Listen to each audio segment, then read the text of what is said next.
Chris. Hey, welcome. I'm Linus Torvalds, and I started Linux in 1991. One of the more interesting parts about Linux is how it turns out in the most unexpected places. Wait a minute, is he doing our bit? Yep. Is he doing our Runs Linux bit? Is Linus stealing our bit? So when I started Linux, I needed an operating system for my own use. And today, you find Linux everywhere. In small embedded devices, supercomputers. This technology allows you to expand into many different niches. This is Linux Unplugged, episode 144 for May 10th, 2016.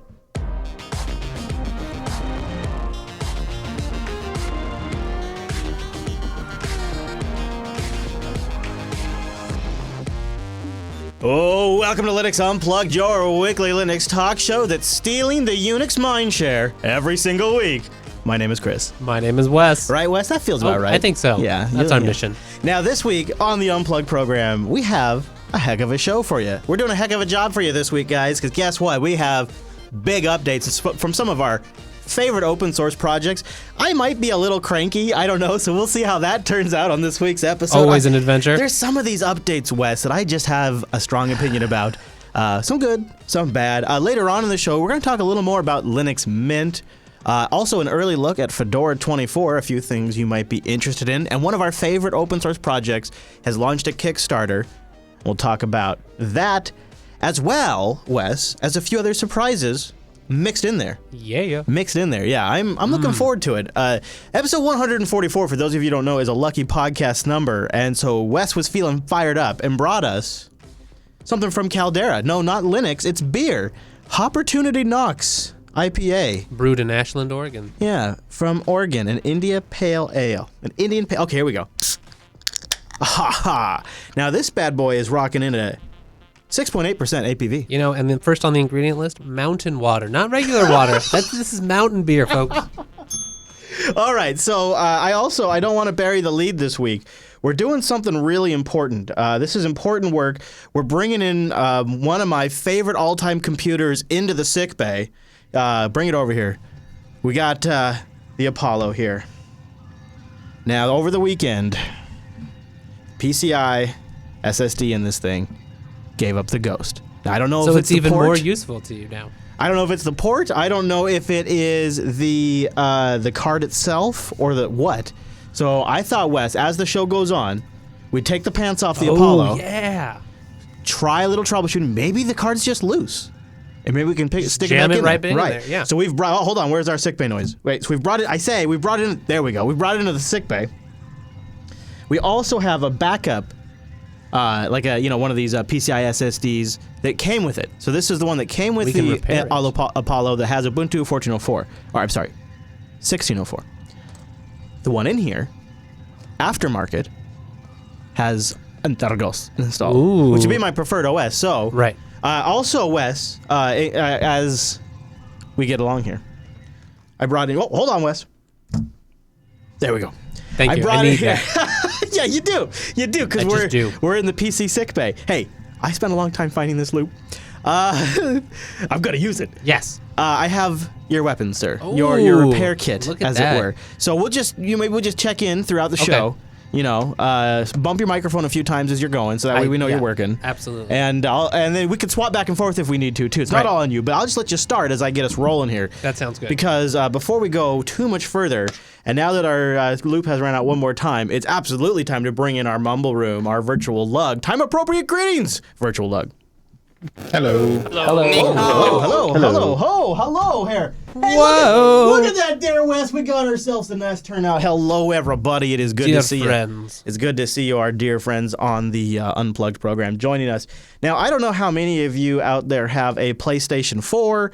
I don't. I've never been particularly interested, but that might just be changing. And maybe booting up a PlayStation 4 in the not-too-distant future, because it looks like it may be possible to run Linux on one of these bad mamma jammas. Now, this is sort of like a layered hack. It starts with a jailbreak that happened back in December. Now, for those of you who are not familiar, the PlayStation 4 runs like Orbis OS. Did you know about this, Orbis OS? Only a little. Yeah, it's based on FreeBSD. The BSD Now guys will make sure you You know that if you watch that show. And Engadget reports that there's a bug in WebKit. Now you're able to gain access to the kernel via this bug. Now here's the catch though, as like all of these things.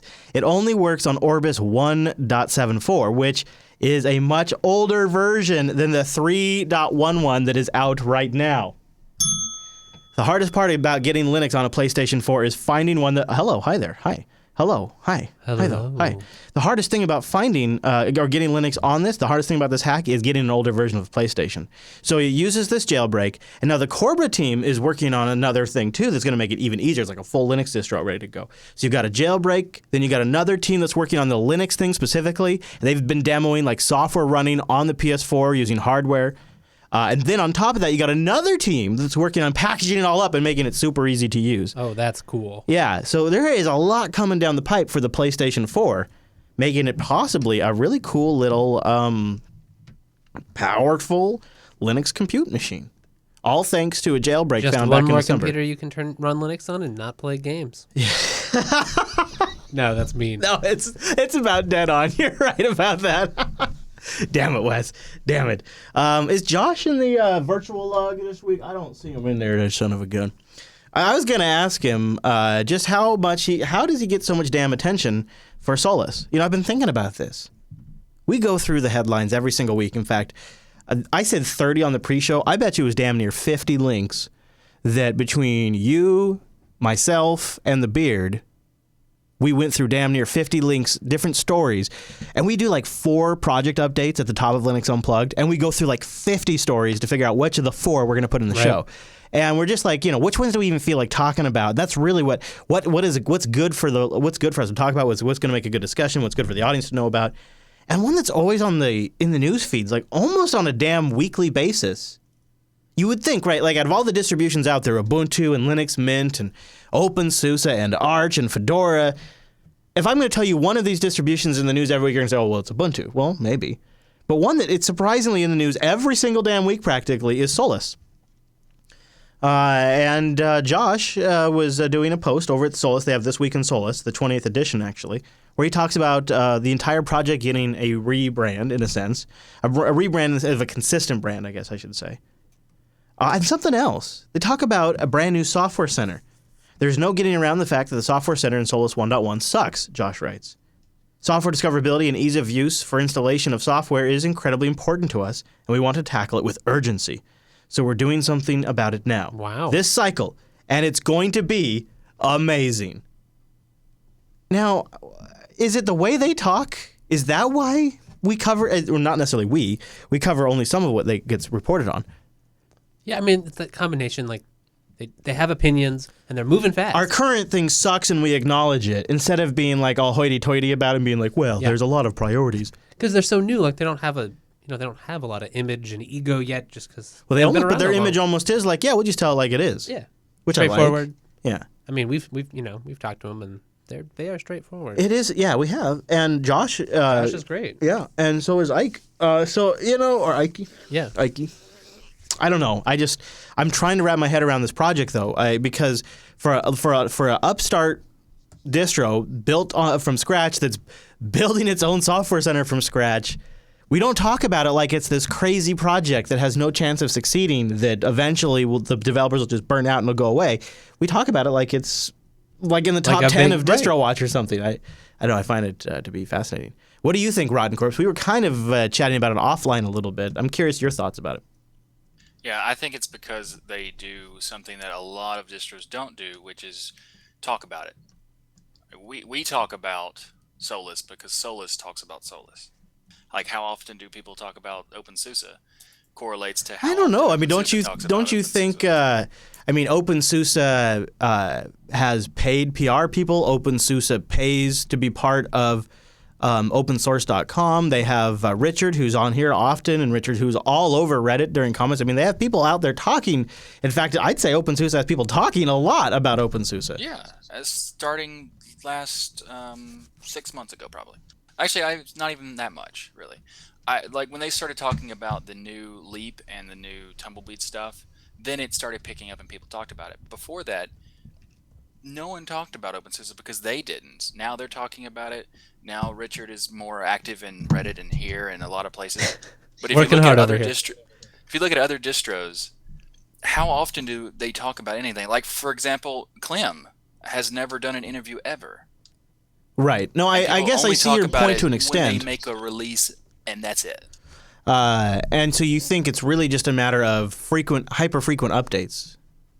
Well, just the fact that they're open about it, and they're like Wimpy is for Ubuntu Mate. He's constantly talking about it. He's available to talk to if you want to, in like the forums and stuff.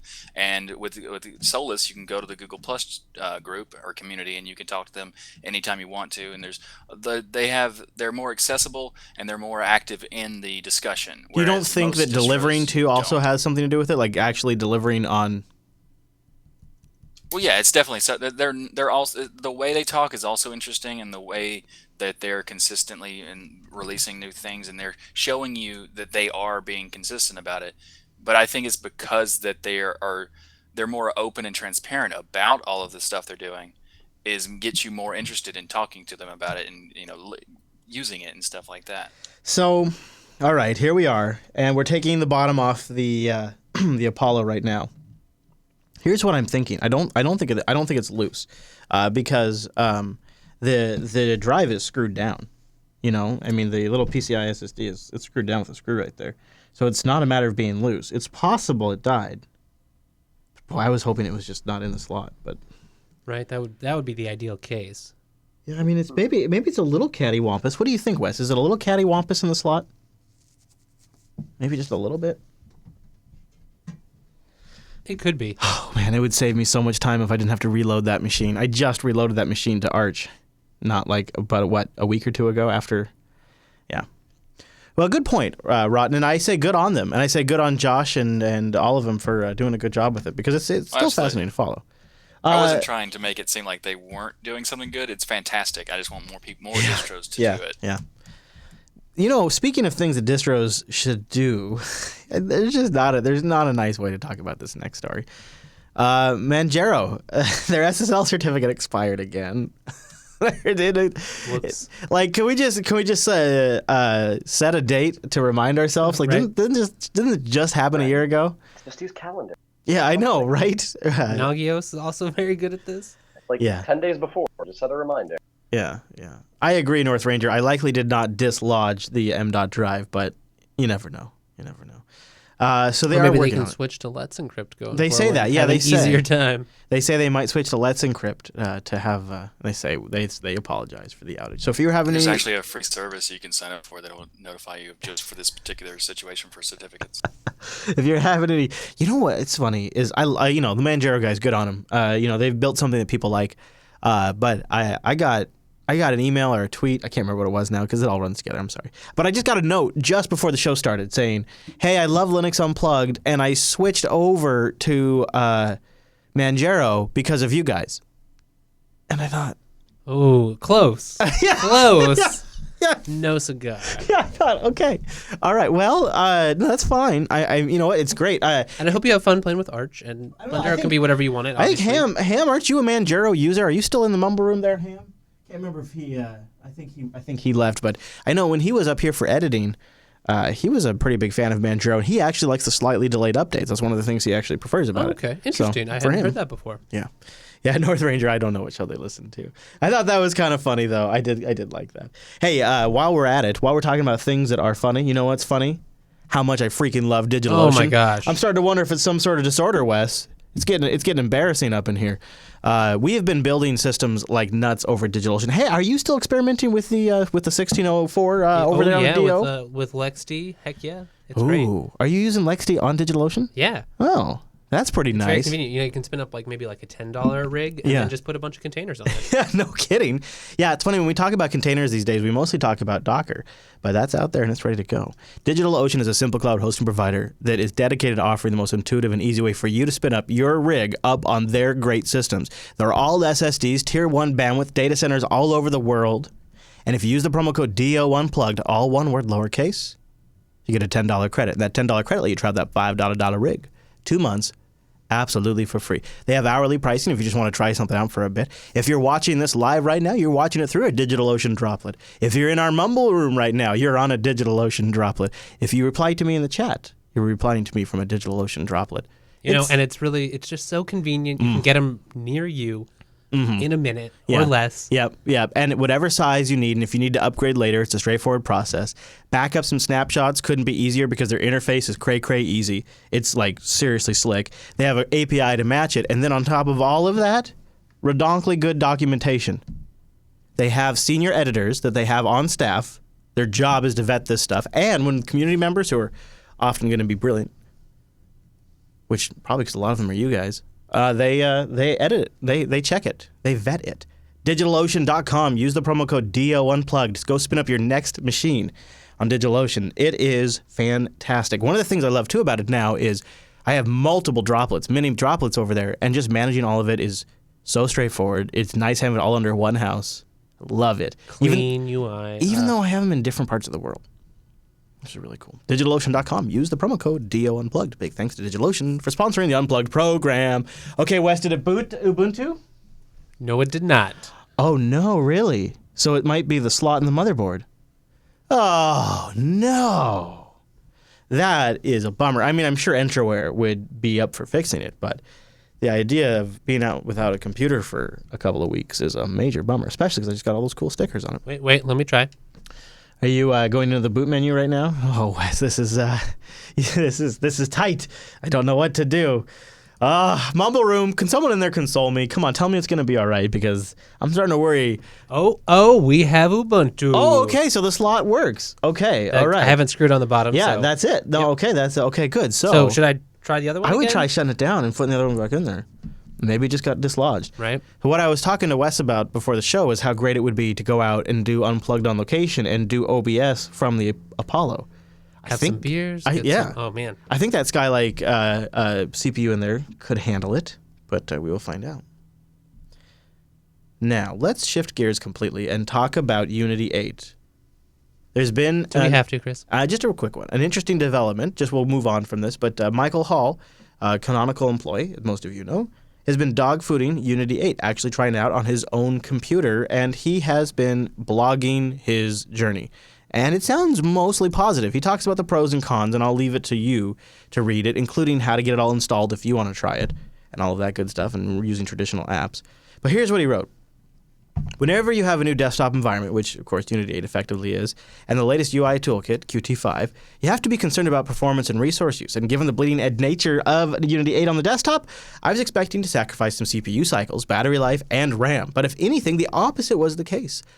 I get at least as many hours on my battery as I do with Unity 7, and I was using less than half the RAM I typically do. That sounds nice. Does, doesn't it? Moreover, things I was expecting to cause me problems surprisingly didn't.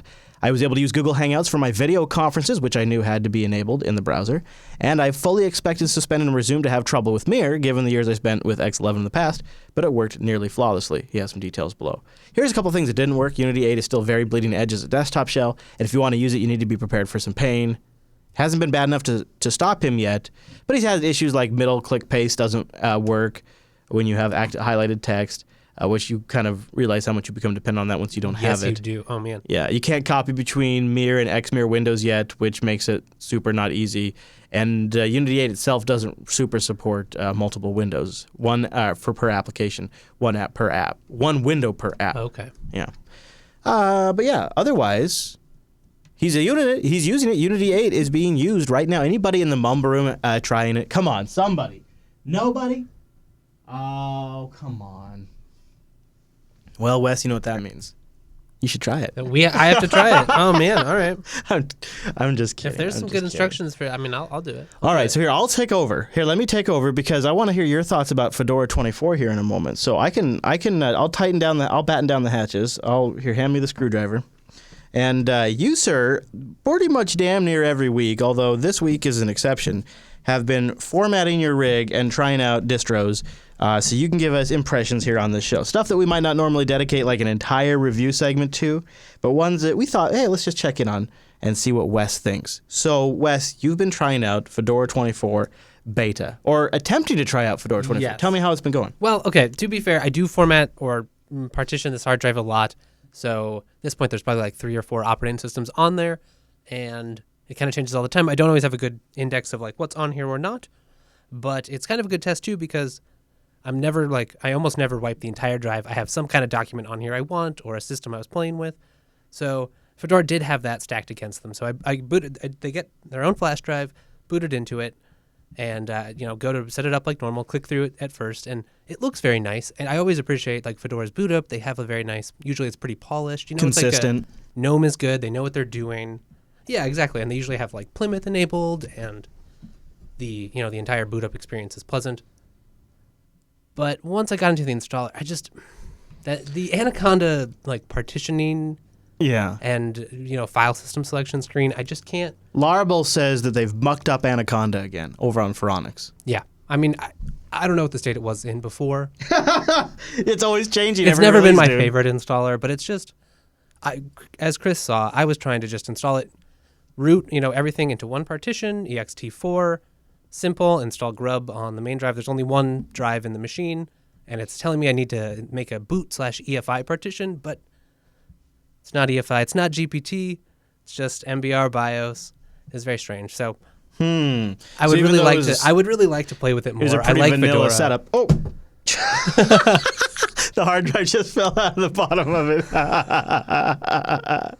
Oh boy. Well, let's see. It should Watch as Chris breaks the Librem here, folks. No, this is the Apollo. Oh, the Apollo. Excuse me. Yeah. All right. So I put the PCI SSD in that has Antergos in there, and survey says we're not booting. So that sucker. And it was selected, that one in the BIOS. I mean, it should be. Yeah, I'm pretty sure. I should probably put the hard drive that fell out back in, but yeah. So is that? Oh man, that's rough. Yeah, dude. I wonder why that would just drop dead. And the thing about Newegg There is no why. is I have gotten burned several times now by Newegg on returns, and I don't like to do returns because who has the time? Right. Ain't nobody got time for that, Wes. But we had a machine that we got that was no good, and it was one of these things where I bought it on Newegg because Newegg takes Bitcoin, and that was like the reason I got have Bitcoin. I yes, need thing. and I needed a machine, and so the machine came in and like the CPU was dead, bad CPU, or the motherboard or something. And of course, it's a completely built machine, so we just send it back, and they've rejected our return for whatever reason. So I don't know. So with this was bought on Newegg as well. I just Classic Newegg. Yeah, I don't know. I feel super defeated. I feel like a bit of a fool for getting into buying parts anymore. I should just buy computers that have everything soldered on because apparently that's the only thing that works. No. Just buy from Amazon. They don't care. care what you return to them. Yeah, They get will Amazon. always Sure, accept no, it. that's fine. Get Amazon to take Bitcoin. Mac OS X, that's Unix, Chris. That might be a nice MacBook. You'll have no complaints. Got your bash shell, whatever. Jeez. So you weren't able to get too far in the Fedora 24 process, huh? No, not really. I'm sorry. I'll play with it more, and when Fedora 24 comes it's out, I'm still sure beta, I'll yeah. install it. Yeah, absolutely. Like, it's nothing against it. It's more just like, I don't like how in the Ubuntu installer, it's really easy to just pick your partition, tell it to format it, make it root, and go. And this, it's a little unclear because it kind of lists your other Linux installations, but it doesn't give you. Maybe it's better for new users. I'm not sure, but as someone who understands disk partitioning, it's frustrating to not have a real representation of what the disk looks like and be able to understand that, or like have an accounting of how much free space is on the disk, or it's like I would just want gparted You're and like, do yeah, it I and want be to done drop with to it. G. That's probably the way to go then. Yeah, that's what I'll probably do. Yeah. All right. So I'm thinking we should probably swap Yeah, back I'll pop to the that back in. Which is a bummer. See, this is a 256, and that's a 120. 120. And that's why I wanted to go to this. And this is a Samsung 850. And this is the Kingston. You'd think this would be the Right? That higher should be quality good. part, but That's a nice drive. it's jeez. So anyways, that's just sort of depressing because that means I have to reload my machine for like a third time. Should we just put Fedora 24 beta on Yeah, here while right, we're doing yeah. this? Yeah, that should be great. See if it can handle the M2. Now we've got wallpapers available for Fedora 24. Extra wallpapers, and they're actually pretty nice. Yeah, I some of norm- these are pretty nice. I normally don't mention this kind of stuff because I know you guys are like, oh, it doesn't really matter. But I actually think they're pretty cool. So we'll link to them in the show notes. I didn't love the default background of the stars, though, like the starry thing. I thought it was okay, actually. I mean, I don't know. All right, that's just me. Yeah, you're right. It's a little underwhelming, I guess. That's because that's it right there. If you're watching the video version, that is. It's okay. I feel like real stars would have been prettier, though. Ooh, yeah, that's true. That's true. That's true.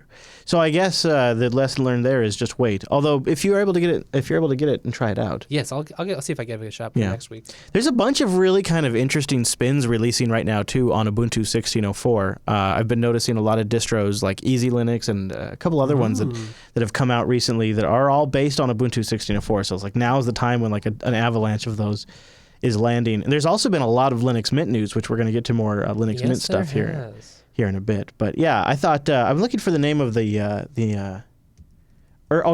the other one. This was the other one. It's called like Urk Linux or something like this. It was launched. Aruk, yes. Did you hear about this? Yeah, it was based on TriSQL, right? Or Triskel, but now it's based on Ubuntu 16.04. Oh. Yes, yeah. So and so there you go. Real time follow up from BC in the chat room talking about using Bitcoin with Amazon. Oh, it's back. Oh, look at that. Gift had been disabled to purchase Amazon gift cards with Bitcoin. That is a little workaround. If you have some Bitcoin and you want to buy on Amazon, you can buy gift cards. Oh, that's nice. Yeah, except for at the beginning of May, they weren't accepting Bitcoin for Amazon, so I couldn't do that. They had shut down for a while. It was bad timing. That's why I seriously, like on last when I was pleading with System 76 to accept Bitcoin, I mean it. I really do mean it. Just please. I love this Apollo, and it's not the Apollo's fault that the Samsung drive died. No. It's not. It's, No. But it's a bit of a setback. It's My condolences, like, Chris. It's not like I spilled beer all over it. I'm or glad that anything. at least you have a backup. Yeah, M2. Here. that's true. And it could have been worse. It could have gotten beer spilled all over it. Speaking of which, how are you enjoying the beer? Oh, it's good. Yeah. It's quite hoppy. Yeah, it is. It is really. I'm about halfway done with mine. Not my favorite IPA, but yeah, it's enjoyable. Yeah. So I guess we're already done with the. Hold on, let me bring it back. We're already done with the Apollo sickbay. We figured out that it is indeed the drive, and that problem solved. And I can either just use Ubuntu again or reload that with Arch. Wipe it and reload. I expected that to take us the entire episode. Good job, Wes. Woo! We're an efficient pair. All right. Because Noah's not here, I think. Hello, everybody. There you go. That's a good one. I like that. Okay, so we have to talk about Mint. And when I said Everyone else is. Right? When I said earlier in the show that I was getting kind of grumpy and cranky, I actually think it's because of the stuff I was talking about with Mint on the Linux Action Show. And I do want to make a correction to my coverage. So really briefly, for those of you who didn't see last week's episode, because I'm sure that's plenty of you, I sort of took the position and argument that Mint is entering into an era of unprecedented technical debt for a project their size, with their continuation of Mate based on GTK2, with their forking of many standard desktop apps to X apps, with their themes, with Cinnamon and the Mate project in general, or Mate project in general. I kind of was trying to build the case that there's a technical debt that they're entering here. Now, I did make the inaccurate statement that the X apps were based on GTK2. That is not true. They're based on GTK3. Right. That's the kind of part of the point of them. Right. Yeah.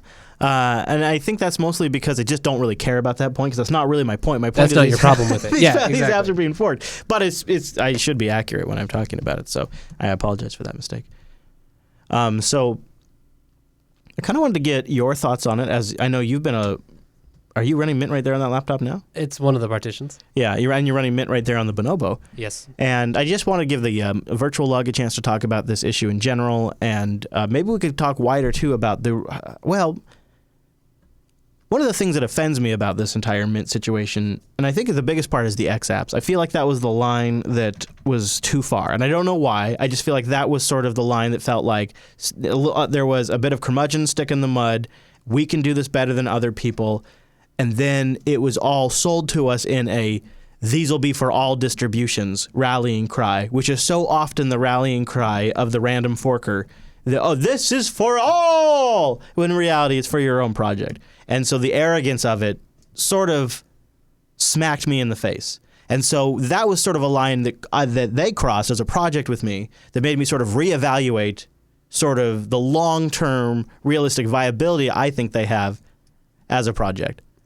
And so I tried to sort of talk about that on Sunday's show, but it was in the context of covering the news, and it just wasn't really the best place to do it. So I wanted to see if maybe you guys think I got something wrong, if maybe I should walk it back a bit. So we're going to talk about that just for a moment in the show. Because in the show notes, I put it as, is Mint too big to fail? Sort of, obviously tongue-in-cheek play on the banks, but like when you have a distribution, I just read this stupid blog post from one of these random tech sites that gets some traffic. Top 10 Linux distributions of 2016. Okay. Yep. One of those. Yeah. Number 1 distro, Linux Mint. Number 1 distro. And they're always like this. DistroWatch, top of the list, Linux Mint. There is a position of public perception that Linux Mint enjoys that only Ubuntu rivals and likely surpasses. And so the idea that Linux Mint could collapse, probably to a lot of us seems, that's impossible. That's impossible, They're Chris. a staple in the community. But is it more like because if they did collapse, we would look like such a bunch of clown shoes as a community that we can't even fathom it? Because it seems like that's where we're headed. So maybe I'm getting worked up here, but I want to talk about that with you guys and why I think it's a huge deal more. And maybe better state my case. So I'm going to start by mentioning Ting. Let's start right here by mentioning Ting. Everybody right now, linux.ting.com. Let's all go there like a group mind. We don't need the Borg to act as one group mind. Linux.ting.com, you go there, you get a discount, and you support this show. If you got a phone, Ting's going to give you a credit. If you don't have a phone, and you might have a phone that works, you should check it out because they got CDMA and GSM. But if you don't have a phone, they give you $25 to buy something nice. They got a bunch of great unlocked phones you can get directly, or you can go get there's all these great phones at Ting. Everything from the budget, you can just get the SIM card, or like a feature phone for $60, or all the way up to the Cadillacs, the S7s and the Internet Phone 6Ss and the 6Ps and whatnot. But I really am a huge fan of the 5X if you can afford it. I think it's a great budget phone. You can get it from Ting or Google Play, and you can just bring it over right now. It's, perfect in that sense on Ting because you have an unlocked device getting Google updates directly on a pay-for-what-you-use mobile service provider, and the 5X supports GSM or CDMA. It's the perfect situation. You can pop in the SIM and activate on their website, never talk to a human being if you want, although they have great customer service. You pay for what you use on all their devices. Unlimited devices, just $6 a month for the line, and then whatever you got to pay Uncle Sam. And then you just pay for your usage. It's brilliant. You want hotspot or tethering? Turn it on. It's not like before I had Ting, I had to call my mobile service provider and say, I would like to get hotspot. I would like to be able to use the hotspot checkbox that's built into my operating system. Oh, okay. Well, Mr. Fisher, you need to sign up for our family share plan. Or, well, we can give you an extra 2 gigs a month with it. Was redonkulous. I hated it. Not with Ting. Plus, they have great tools to give you total control over your account on your phone or through any device through the web. People love Ting, and Ting is great. Go check them out. From SIM cards starting at $9, the Ansitel One Touch Fling $63. Now you can get into a LG Volt 2 for $66. What? Linux.ting.com. Go there and try them out. The Ansitel One Touch Idol 3 is also a great phone for under $200. The original OG Nexus 5, again, a Google Experience phone, unlocked, CDMA or GSM, right on the Ting network for under $200. You know what we forgot to mention about this? All these phones, they're running Linux. That is cool, huh? That is really something. Except for that internet phone right there. Right. Mm-hmm. They're running that thing that Alan likes, though. So you got to give them something, I suppose. Yeah. Tomato. The Note 5 is, boy, if I was in the market right now and I was... that Note 5 has such a killer camera. And then they just added the S7. You can get these phones also on your own and then bring them over to Ting as well. That's one of the best parts about Ting. Linux.ting.com. And a big thank you to Ting for sponsoring the show. And thanks to you guys who listen and go there, because you taking that couple of minutes out of your day keeps the show on the air. Linux.ting.com. Go learn more about them. So let's start with the positive stuff. There is, I think, a pretty nice look coming to Linux Mint 18. This is their new flatter Mint Minty Y fresh. theme. Yeah. So Mint X will be the default theme in Sarah. That's the next release. And Mint Y is going to be this new Arc Bokeh-based theme thing. And I think it looks pretty sharp. I think it looks good. I'll give credit where credit is due. I think they're doing a good job. I like the way they're rolling this out. I like all of it. I do. I like all of it. I want to read you, though, a little verbiage in the introduction of the new theme. And maybe I'm parsing words, but words matter because I think they reflect quite a bit. So when Clem was writing about this new theme, we talked about a new theme and we noticed, this is Clem, some of you were also scared of the changes this would introduce. And I think using the word scared right there is particularly interesting. I think it reveals a little bit into how he perceives his user base. We don't want to change styles just because we think it might look better. We'll provide both styles to you, which I think that's a great way to go. Mm-hmm. Eventually, if the day comes where a huge majority prefer the new theme, then we'll follow that and start using it as a new default. Also, I really like the way he says that. So I just, when I hear scared though, I don't know if that almost sounds demeaning a little bit. And so it goes, as we continue on, Linux Mint 18 will also drop multimedia support. No more codecs installations. And it sounds like, but mostly because OEMs and magazines wanted the no codecs CD. And because making 2 sets of CDs, which is multiples, there's multiple SKUs of those, was a lot of work. Instead of just not having a no codecs version, they're going to have that's the only version. That's the only version, yeah. Right. Which leads me to my next and final question before I toss it to you in the mumble room. What the hell's the point of Linux Mint now? That's a good question. Because, when I trolled around on the internet and I found a few people that had answers, before some of these decisions, one answer was, well, I dislike Unity, and I just want something that's not Unity by default really quick. And this is well before a lot of Ubuntu flavors were established. Another common answer, easy ability to play DVDs. Very relevant. Yeah, not super relevant anymore and not hard to fix under Ubuntu anymore. And then this is another common one. Wanting to give Shuttleworth the middle finger for cramming Unity down my throat, but that middle finger has been extended for long enough. And I actually think that last one is very telling. Mm-hmm. People were pissed about Ubuntu. People were pissed about Unity. They were pissed about... I was one of the ones that kind of fled from Ubuntu back then. And you know what? That rage has started to fade. And so now that is no longer a reason to use Mint. And now Ubuntu Mate has taken many reasons away from using Mint. And now, last but not least, removing the codecs seems like it takes yet another set of reasons. So what's left? Is it an old implementation of Mate? Is it their one-off Cinnamon Island? Is it them not installing security updates? Is it improper web administration? What is the big feature left for using Mint? And you use Mint, so you tell me, Wes.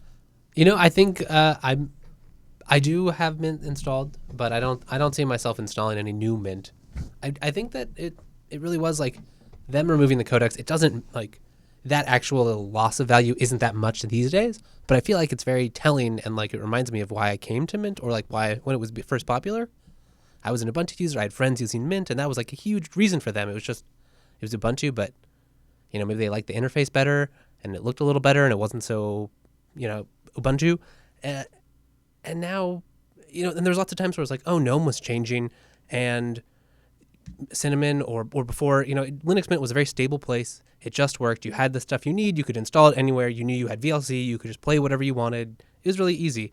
But these days, Ubuntu isn't hard, and there's so many options. There is Ubuntu Mate, and Linux Mint kind of lags behind as well. Like, there's all this excitement right now about 1604, and like you can get 1604 Mate right now and have a great experience. But where's Linux Mint 18? We're waiting for that. Yeah, and why are we waiting? Why are we waiting for that? Because it's not like they were pumping out a bunch of intermediary releases. And I also feel like you're right that they are taking on a lot, and it's not like clearly they do some things well, and I like Cinnamon, and there are parts about it that I will always think. I would argue that this is why we're waiting. But this is why we're waiting, and it's also I don't know that like some of the things they're doing is necessarily what they should be doing, and I worry that one of the things I always liked about Linux Mint and what you liked about when we reviewed 17.3 is like the attention to the detail, the nice like the integration with the music. Those are things where like they really do I think understand a certain subset of Linux users and what they want. I think they know that. Yeah, those sound like elementary OS users. Right. And if they don't focus on that, like the other parts, like, I don't know if, like, yeah. And at the same time, it's like, well, I don't know if I want them making these universal apps when there are also other people making individual apps that maybe have more design experience or app experience or just more experience in general. Yeah, well put, Wes. Anybody in the mumble room want to jump in with their thoughts on the state of Mint? Anybody have a counter take? You're welcome to jump in too. I'd love to hear that argument.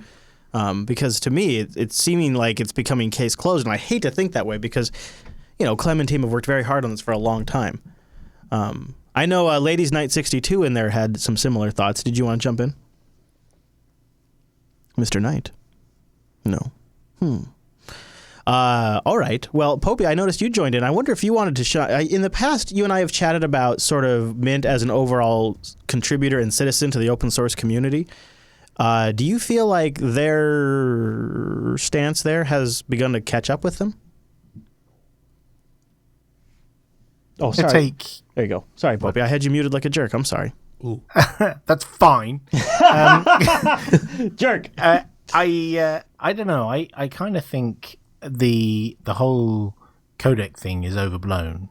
I think maybe 8 years ago that was a thing. Like, I need my DivX codecs. I need my codec pack. And my MP3s. Like the people who ran Windows whatever back then would go hunting down the best codec pack, and oh no, you get a green screen on your video playback, or you get vertical lines or whatever. Oh, you need the latest codecs. This is 2016, people. You don't need shonky codecs. I used to pay for mine from Fluendo. Remember that? Oh, wow, right. Yeah. Exactly. It's lunacy. It's 2016, right? Codec things are not an issue now unless you get your shonky video from like off the back of a lorry or something. But that's not an issue. So I actually don't think it's a big problem that they're stopping distributing a version of the ISO that has the codecs bundled in. I think that's the right thing to do, because I don't think legally they probably I agree. Exactly. I don't think they had the permission to do that in the first place, and I think this makes them a better upstanding citizen for doing that. So I think that's actually the right thing to do. But I don't see how that's a problem. I don't think that's a rock that we need to throw at them. I think there are other things that I would worry about with Mint, but they have a very wide and diverse user base, and they have a lot of people contributing monetarily to the product. Yeah. So I know we have a lot of fans in the option. audience. No, I think Exactly. I think the reason why the codec things come up is because it's sort of like the temperature in the boiling water just got turned up a lot. And people are like, well, wait a minute. Where does Mint fit in now exactly? For a lot of people, it was, this is how I get my codecs. And as each one of these different categories gets filled in by either another distro or by their decisions, I think more and more people kind of wake up and go, well, no, wait a minute. And I guess I'd turn my question back to you. If it's not their security practices and sort of forking their own applications and things like that, what is it in your estimation that, I guess put very frankly, Popey, prevents you from installing Mint? Why don't you run Linux Mint? Because I'm one of those perverse people who actually like Unity. And, all right. And so I don't believe you, but no. there's a surprising number of us out there, Yeah. And despite what everyone might say and sticking the finger to Mark, well done. But actually, there's still a whole lot of us who quite like using this thing. And it hasn't moved a lot in years, and it's, you could argue it's stale and it needs a refresh here and there, and fair enough. I accept all those arguments. But it's not competitive sour grapes, is it? I mean, it's not competitive that he was able to take that product and then branch off a whole bunch of separate users that found it to be a superior product. Personally, no. I think it's fantastic that someone could take the Ubuntu base and create a derivative distribution that has a huge number of users. I'm not happy about certain things like the security model that they have. I've never been a big fan of holding back updates from users, but that's their choice that they've chosen for their user base, and their user base seem to be accepting of that. And many of their users, technically inclined users, will defend the position that Clem has taken with the way Linux Mint distributes their updates and makes their system defaults, and that's fine. And they have a wide and diverse user base. They've got lots of people who give their hard-earned cash voluntarily. It's not a subscription service. They voluntarily give their money to Linux Mint to say thank you to Clem for creating what he's done. So he must have done something right for all these people to be using it and for people to give him the money. Technically minded folks, Popey says. So Wimpy, as a technically minded folk, are you looking at the X apps as a possibility? I don't know if people may not realize Wimpy has a Mate-based desktop distribution that he is familiar with. And I'm just curious, as somebody who's familiar with the Mate-based desktop, are the X apps appealing to you in any way? Most of the X apps are stripped down versions of the Mate desktop applications with the desktop integration removed and built against GTK3. So Right. So Puma's been recalled to Zed or XEd. Eye of Gnome is now called XViewer. XReader is a Trilly. Totem is called XPlayer, etc., etc. These are the X apps. And some of those that you've mentioned are the Mate desktop apps. And so Mate has its suite of tools and applications, and then we found other utilities to fill the gaps for media playback and stuff. Right. So no, I'm not going to be using the X apps. So what is the niche they're filling? Can you help, just in your opinion, give me an understanding of that? Why do I need XPlayer over Totem or VLC? What's the if I'm using these X apps, I must need this over some. What is it that it's doing exactly? What's it enabling? I think this is more a development focused decision rather than an end user focused decision. By forking these applications, you can choose what toolkit version to target when you build them, and then you have a degree of predictability about how they're going to behave against a targeted toolkit over their 2-year period. So that just sounds like you're planning for obsolescence. You're planning to use old code. You're planning to be stale. Or planning to be predictable. It's Clem's decision, and I think it's a development decision to streamline the development process as much as possible, so there aren't going to be any unexpected changes throughout the course of that version's life cycle.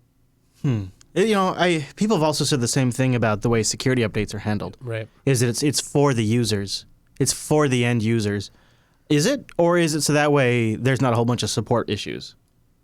Somewhere in between, probably. It's probably I, not. I've never been a fan of the update model in Linux Mint.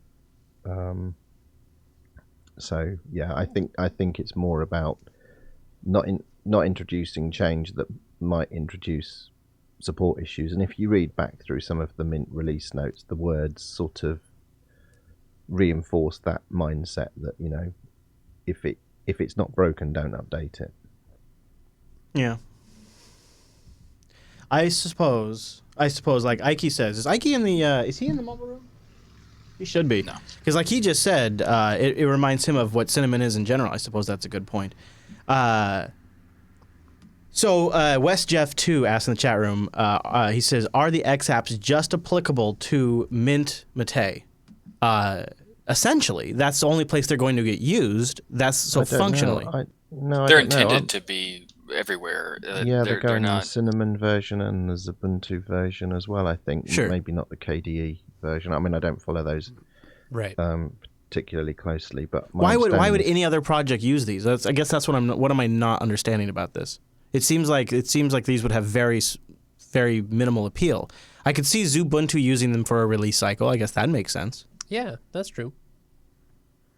But I wouldn't Well, want... Ubuntu's still using XFCs, which is still GTK2, so they might have a benefit, but in general, Right. Nothing.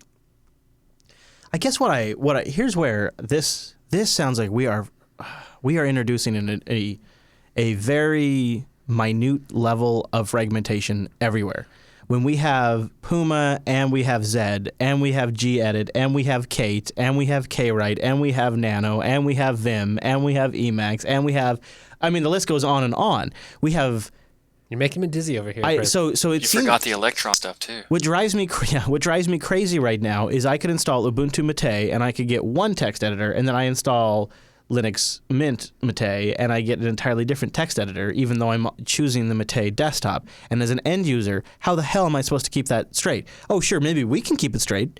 Maybe. Or maybe I will forget it after this episode and I won't be able to remember which distribution has what. I just find it to be... What I find it to be is typical. I find it to be disappointing and typical of the Linux community. This is the typical crap that we do that makes it completely confusing to new users to come to Linux. And you have to be like Leo Laporte and spend 3 months and have 22 flash drives to try out different distributions. Or you have to be like Find Chase, the one that works. Or you have to be like Chase Nunes and have an entire show built around you deciding which distribution to use because there's so much damn choice. And then we sit here and we pat ourselves on the back and we say, good job, everybody. Now we've got choice. Good job. Well, good job, everybody. This is a good one. And it's ridiculous that we have our text editors. It's our text editors that are this fragmented now. It's just like all this stuff. How many file managers do we need? I know this is an old horse that I don't need to keep kicking, so I'll move on. But it's just disappointing. It is frustrating sometimes, yeah. Absolutely. I guess here's why I guess I'm kind of upset about it, is I guess I sort of saw a point with Btrfs and containers and GTK3 and Systemd and everybody now being on a modern Linux 4 kernel. So much of the Linux landscape sort of began to coalesce in a way we that could have a standard. Linux, well, not even a standard, but a platform that is reasonable and rational to target. That was beginning to emerge. A rational target for a developer. A rational target for somebody to build a product around. Something that didn't need something like Android, that was something that was you as a product manager, you're able to wrap your head around. Something that just looked nice and simple and uneasy to understand. And here we are now, not even midway into 2016, and it's a total clown show. All right, end of rant. I'm just Go ahead and disagree, please. I don't think this is an example of the clown show. I mean, yeah, it's an excessive amount of applications that really don't need to exist, and I don't think anybody has a reason why Mint would do that. But that's just an example of a bad decision by one distro. So, like, if someone builds an app image or a snap package or whatever, it can be spread across a lot of places. And like app images everywhere, you can run that anywhere you want to. But like even Snappy is not even been around a month yet, and you can run it on pretty much every official flavor of Ubuntu you want to. That'll probably be the best way to install applications on Mint 18, because it's going to be the best thing about Mint 18 is it'll be based on 1604. Yeah. And I think they'll probably iron out some of the rough edges that Noah was going on about again this week on Last. Yeah, pretty soon we're just not going to have anything to complain about. Good. I don't like, people don't like it when I get grumpy. They don't like it, and I don't like it either. You have to defend yourself. It's a whole thing. Well, and this Mint stuff in particular has me particularly grumpy. So it's okay. It's all right. I'll be all right. But there's an interesting benefit of the new 1604 release is how that the issue of the GNOME software fork not working with local debs, it actually brought to light that the new version of apt has a built-in local deb install. So you just do sudo apt install and then put the path to the deb, and it just installs it and handles the dependencies and everything. That is nice to know. That is nice. Good tip. Anybody else have thoughts on Mint? Anybody want to take a counter? Because I know we have a lot of Mint fans, and I say all these things, and then I install Mint, and I do kind of get it. When like that machine right there is running Mint. It's been running Mint since we reviewed it in Last. I stay true to my word. I've been running in production now for months, and it's a rock solid rig. It really, yeah. I mean, but I don't do anything with it. I just run, Mumble and web browsers, and that's it. But that's pretty much my situation as well. So when I use Mint, I do kind of grok where he's going with it, Clem. I do kind of grok where he's going with it, and but then when I look at it from a broader ecosystem perspective, I get real frustrated. And the reason why I particularly have a lot of momentum behind this frustration is I really feel like they're in an important position. Like I got these. They have a lot of goodwill and presence in the Linux community, especially for newcomers, and a lot of attention. Yeah, and I feel like we got a little taste of it when that security thing went down. When that security thing went down, we got a little taste of it, Wes, and I just don't. Dude, they're still number one on DistroWatch. Yes, of course, they have been for a long time, haven't they? Yeah, it's kind of weird how they're number one when every version of Mint is actually included all in the same result, and at the same time they don't even have their own user agents that they press. So like, how does DistroWatch actually get that information? I've actually asked them and they won't tell me. Like that's proprietary information. Well, it's based on the charts are generated on interest on the DistroWatch site. So the people that are visiting the Right, distribution. but they're not saying is it just the actual page or is it a user agent? But like, it can't really be a user agent. So like, how are they getting it? And they said they have like multiple factors they use, but they won't tell me what that was. Yeah, I don't buy that. I don't buy that the number one page getting hit on distrowatch.com is Mint Linux. That doesn't seem. I did just say that as a joke. So just so you know. I know, but it is a thing, and it does get quoted all the people time. Use it all the time. Yeah, As if it's a fact that it's the best because of that. And if you go to any conference and somebody does a talk about Linux distribution share, they always cite DistroWatch. Always. And I don't. It's like, but DistroWatch numbers are just simply reflective of traffic within DistroWatch. So a lot of people. I think I'll make a collection of here's what Mint has, and then here's all the official flavors of Ubuntu, and see what the difference is. I would bet it's a massively for the Ubuntu stuff. Yeah. Well, okay. All right. So closing thoughts from the ladies' night. Did you want to jump in with your Mint thoughts before we wrapped up? Because I know you were muted earlier. Sure. I kind of just agreed with what you guys said. I don't personally use Mint. I don't know. At this point, I think in the past they were, really popular and still are popular, but I think they've, kind of been replaced, or at least there's other distros that, provide the same thing that they're offering, and so they're not unique anymore.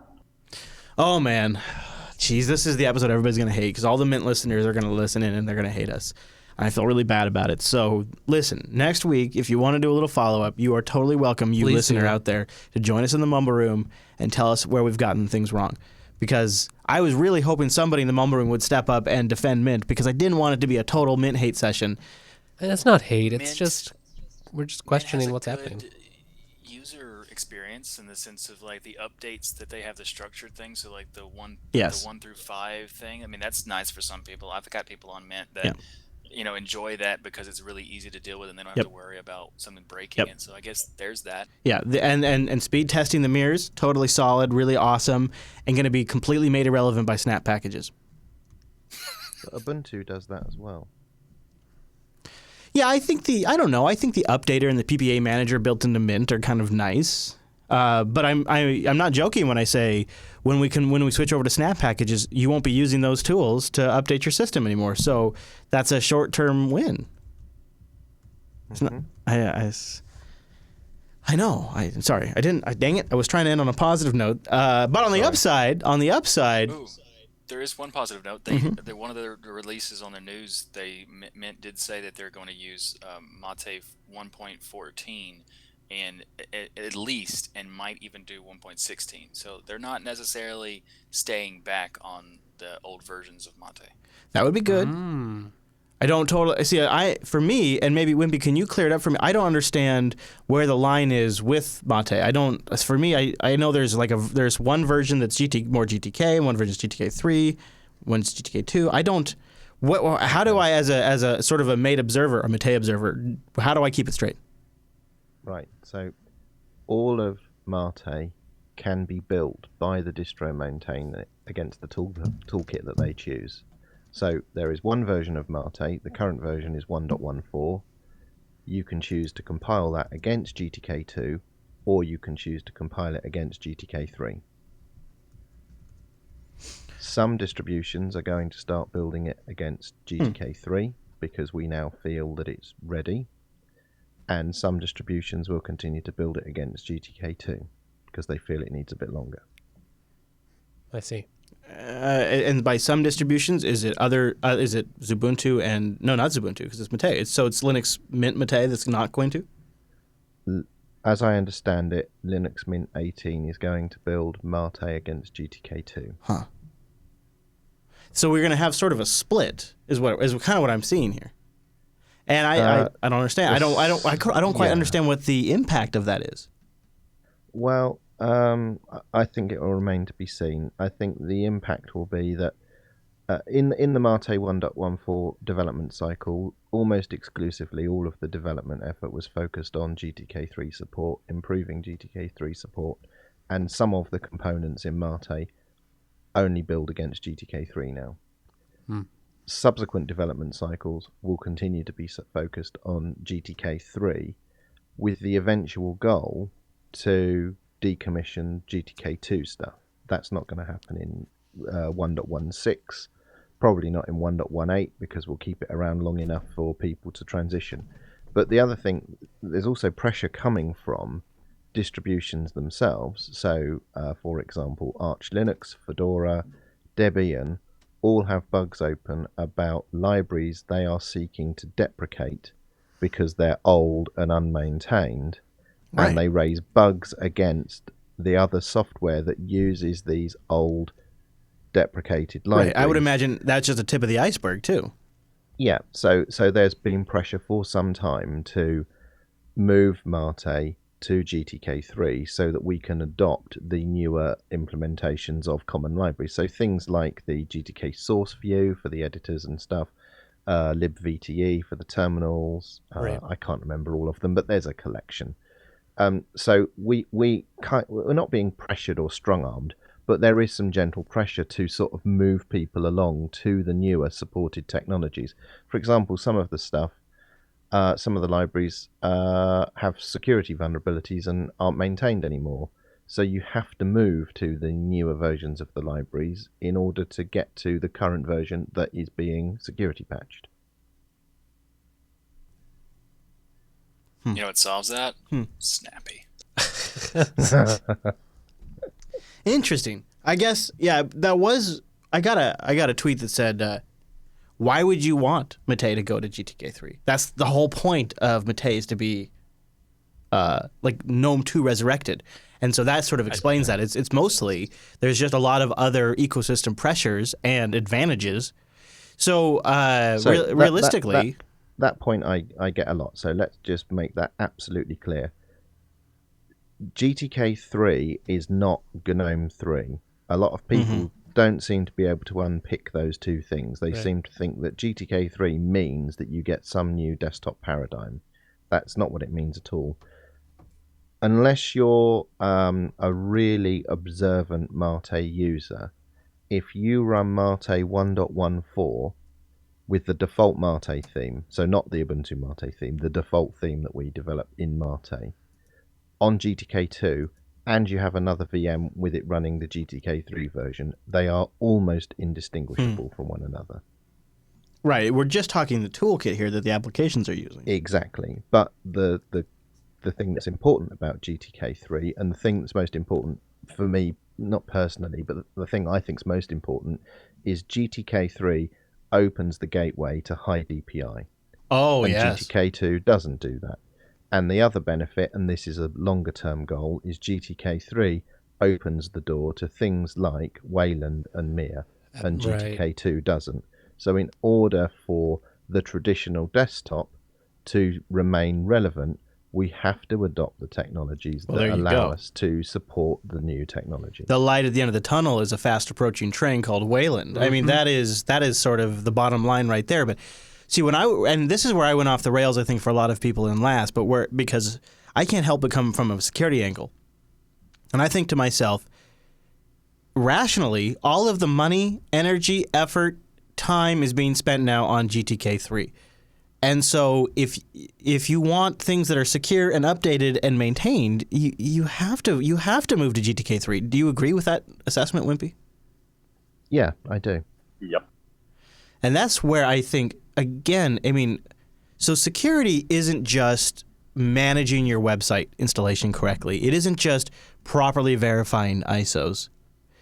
Security is a layered thing that happens at all layers, from shipping your system with updated, secure software that continues to be maintained and updated for security purposes.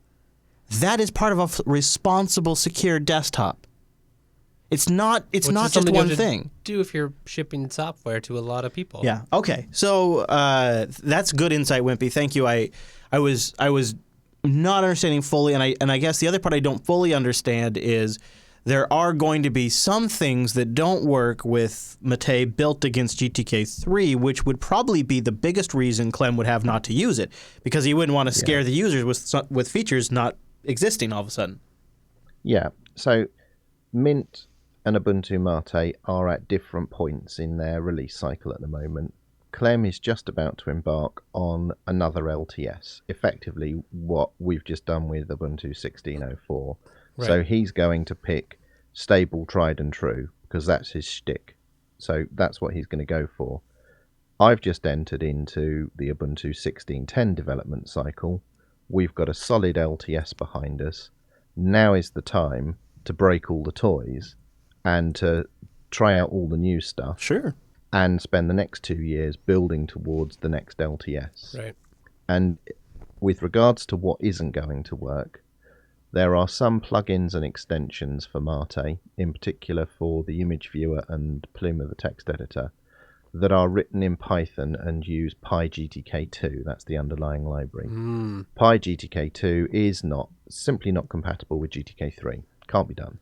So those plugins that are written using those libraries are disabled. In fact, I patched them out. And there's maybe, I don't know, 6 or 7 of them.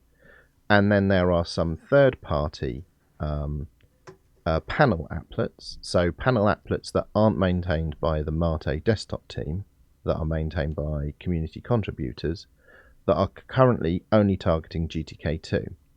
Now, I've contacted all of the authors of that software and told them that this change is coming, and have given them some pointers about how they can either make the transition to GTK3 or how they can dual support both toolkits. So some of that work we're going to have to do within the Mate desktop team. Some of that work is going to be on the shoulders of the people that develop and maintain that software. Yeah. And what I'm going to try and do is use the donations that the Ubuntu Mate community have made to Ubuntu Mate to help those developers complete that work over maybe the next year. With the intention, I would assume, to have things sort of shaped up and ready to ship by the next LTS. Yes, that's the idea, yeah. So I think probably Ubuntu Mate 16.10 is going to be a bit of a bumpy release, because we are breaking all the toys. We're almost going back to sort of square one and starting again with a new toolkit. Now, it's not quite square one because we've learned an awful lot in the last 2 years and developed a lot of integration pieces that we will be able to carry through. Because everything that I've worked on in Ubuntu Mate in the last 2 years has been GTK3. So that's all good to go. So I just wanted a point of clarification. So your patrons got an update from you, and where you talked a little bit about collaborating a lot more with the Fedora project. That's a hell of a tease.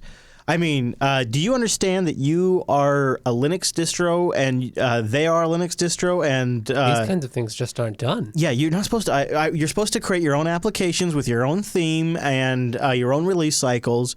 This I don't understand. Is there any clarifications? Because my world is spinning. What does Ubuntu Mate working closely with the Fedora project mean? I'm lost. Well. Mate Desktop in itself is made up, the team members are made up of a cross-distribution group of people. So Debian, Ubuntu, Fedora, Slackware, Arch, BSD. There's a whole range of people working on different distributions, but working towards making the Mate Desktop work in those distributions. It just so happens that the Ubuntu and Fedora release cycles are very closely aligned with one another. I know we joke about, Fedora delaying and what have you, but despite that, within a few weeks, they're very close to one another. So Wolfgang Ulbrich, who's a Mate desktop developer and is also the maintainer for Mate in Fedora, he is a highly skilled theme developer for GTK2 and GTK3. He does all of the theme maintainership for the Mate themes that we ship as part of the Mate upstream project. Awesome.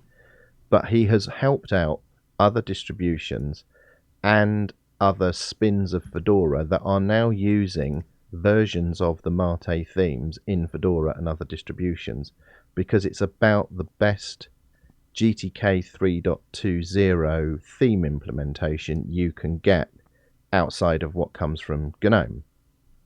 And it's got that dual theming for GTK2 and GTK3. Yeah. So he's very experienced and highly skilled, and I don't know that theming stuff particularly well. So I'm going to be working with Wolfgang to build on his skill and experience to bring that work into the Ubuntu Mate themes for Mate. But more importantly, I've spoken to some of the developers for Ubuntu, and we're going to try and then, because the Mate themes, the Ubuntu Mate themes, are very, very closely linked to the versions, the Ubuntu Light themes, that, you know, ambience and radiance and what have you.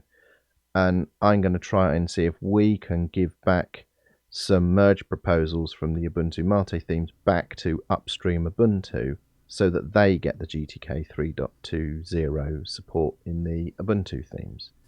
And so it's actually going to be a sort of Ubuntu Mate, Fedora sort of cross-collaboration effort to sort of bring everything up to GTK 3.20. That's really cool. Yeah. So now just real talk, Wimpy, just you and me, nobody else is here, just for a moment. You think Unity 8 is going to be just a boon for Ubuntu Mate Edition? What do you think? I don't know. Come on, I was trying to be, you're supposed to say yes. No, because Mark Shuttleworth made it clear some years ago that there wouldn't be a switch to Unity 8 unless the community wanted it. You know, when the community was ready for that transition, then that's when it would happen. And until that happens, there's Unity 7. And as we've discussed earlier, there's an awful lot of people that like and use Unity 7. Mm-hmm. So they've got their safe harbor. Yeah.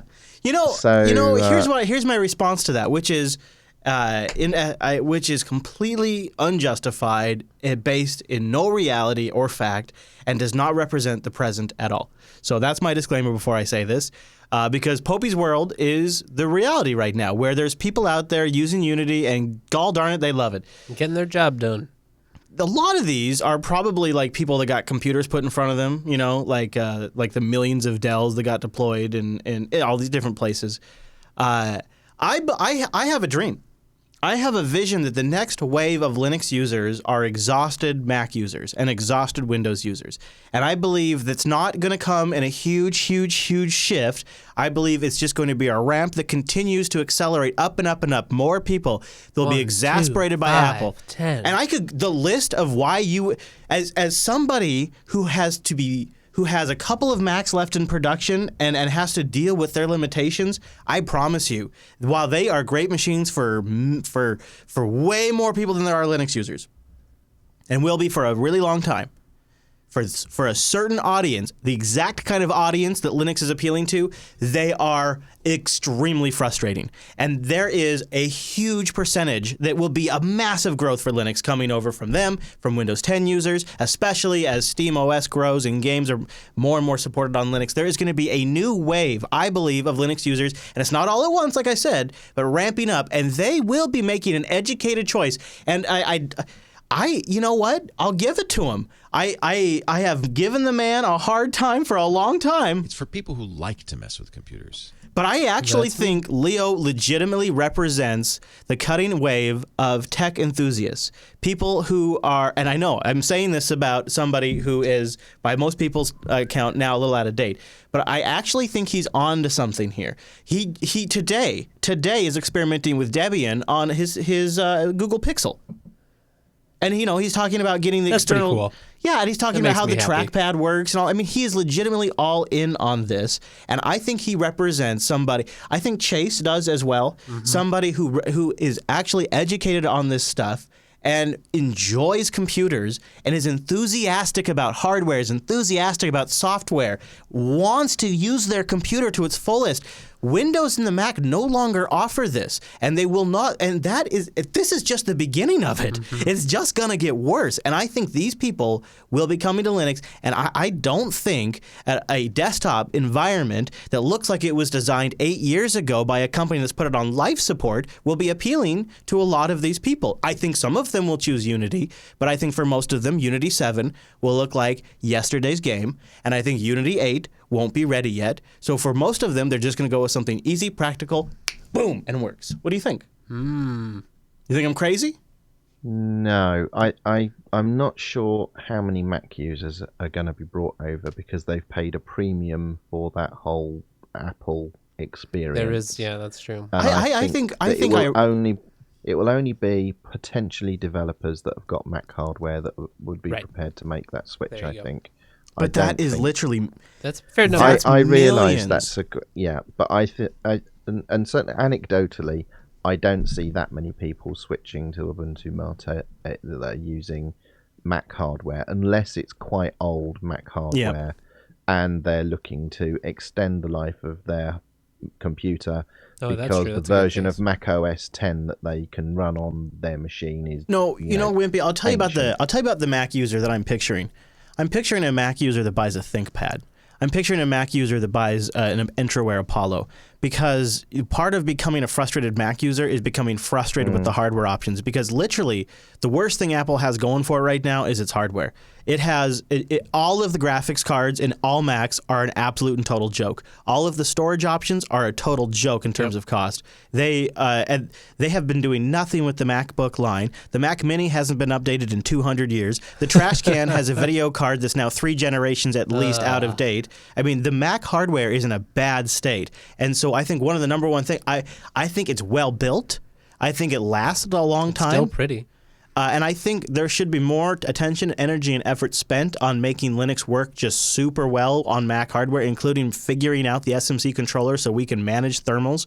I think that would be a huge thing to get more people, but I don't think it's a number one priority, because I think this type of user just gets sick and tired of it. They go out there and they look what they can buy in a ThinkPad or an Apollo for $1,000 less. And they think, well, I'm just gonna switch, and then they don't drop the Mac; they keep the Mac around. Yeah.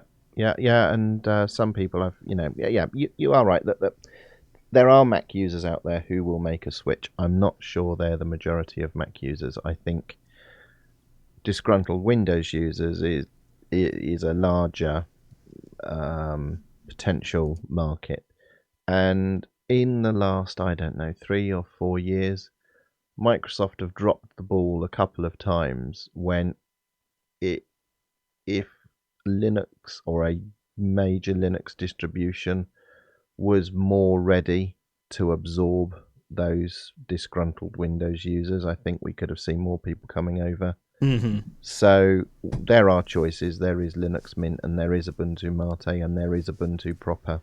So I'll just as another anecdote, and I don't know, this is one of the things I love about our lug, but my lady friend Hadia has her own practice that she runs a business, and she has a couple of computers there, and so she has a Lenovo that runs Ubuntu Mate 14. I can't actually remember which one it runs. But it's. I hope she pays someone else for IT. Oh no, Chris. I do remember. It's 15. No, it's me. Yeah. It's 1510 actually. It's 1510, and Wimpy, she has been so impressed with it that the other computers in her office, which run Windows 7, she's just been offended by the whole prompts to upgrade to Windows 10 the whole time and interrupting her and all of that. That she just wants to replace all of them with. She's looking at what is she? I think they're called HP Stream. Is that something? Is that? Yeah.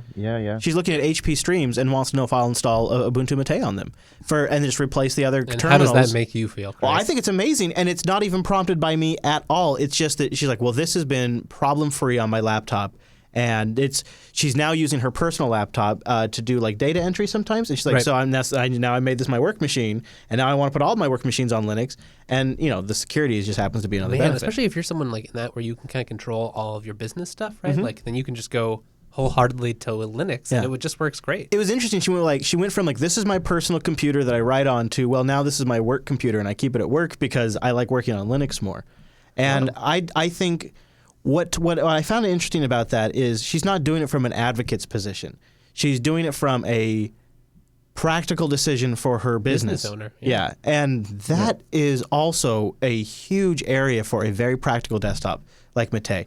Unity would be fine too, but for her the transition over to Mate is literally like no transition at all. Welcome screen. Yeah. And what you've just described is consistent with what I've learned talking to small business owners in my local community. There's a frightening amount of small businesses, that are, 1 or 2 or 3 employees, so homegrown businesses that are still running their operation on Windows XP.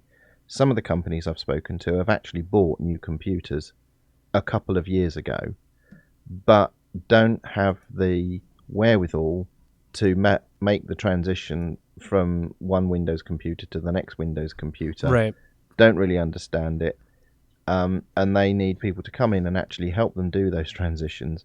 But when you look at what they're using, they're not, using a lot of the facilities of Windows. A lot of them are very disgruntled with Windows because they buy a new computer. They expect it to be faster than their old computer, and invariably it isn't, because they're buying budget computers running a modern version of Windows, and it's actually slower than their old computer. The number of people unhappy that's running with Windows XP 10 is just amazing, surprising and amazing to me. So a lot of small business owners I hear are really cheesed off with Windows, and they really want to make the switch.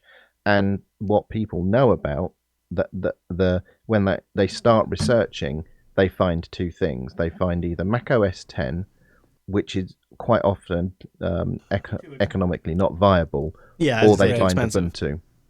And those are the two things that these businesses find. So when I talk to people, they've found out about Ubuntu, and then I start the conversation about, well, if you're familiar with Windows and you want to use a computer in a way that's familiar to you, you could use this. But if you want to, use this version, then it works slightly differently. And this is how it looks, and I sort of explain those differences. But there's a lot of local businesses around here that are making the switch to.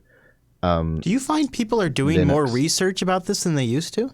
Yeah, and the other thing I found is that they're actually trying to find local companies who can support them running Linux, and I'm struggling to find people that can do that in my local area. So I'm in Hampshire in the UK, so if you're listening to this and you're in Hampshire in the UK and you offer Linux support services, let me know, because I'll hand out your business details to these people Find Wimpy when I speak to them. Tell him.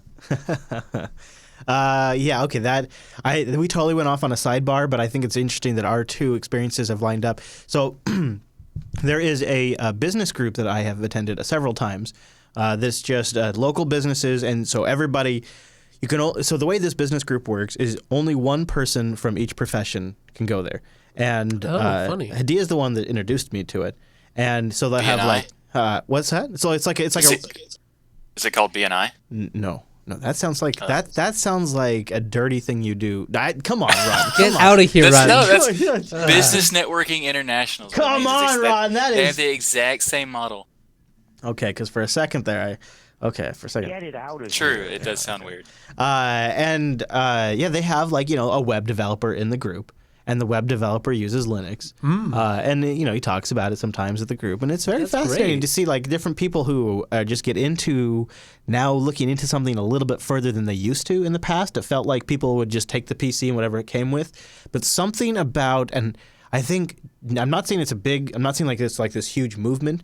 But I think in part for some people, like the Windows 10 prompting to get you to upgrade and the way Microsoft has handled this has really pissed off a lot of business owners who the one thing they want out of their PCs is they want predictability. That is a effing tool. I pay my staff to do their work here, not mess with the computer, and that thing needs to work the way I expect it. It's the same as the copy. You just want it to work. You bought it to work, and it just sits there and it does the thing you want it to do. I can tell you, as somebody who used to fix business machines for his living as a contractor, I bore the brunt of the anger from the business owner when that effing computer wasn't working.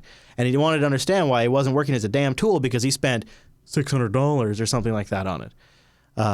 So the idea now that some people, and Wimpy, I don't want to make a big deal out of this, but do you find it to be people that are maybe in their 30s and 40s that are now business owners that are just sort of more of an internet savvy generation? Because that was my experience. Is that these people are just now getting a generation of people that are getting to be business owners that know how to use Google, right? And have also been using Windows for 15 years or more in some cases, and are really sick to the back teeth with it. Really ready for change. I hear those words quite frequently, that they're ready for a change. Yeah, and it's really because they're at their wits' end. They feel that any change can't be worse. Yeah. Exactly. Wow. Okay. Well, so that was a bit of a sidebar, but I want to keep going on. I want to give a special mention to one of our favorite open source projects who's doing a Kickstarter right now.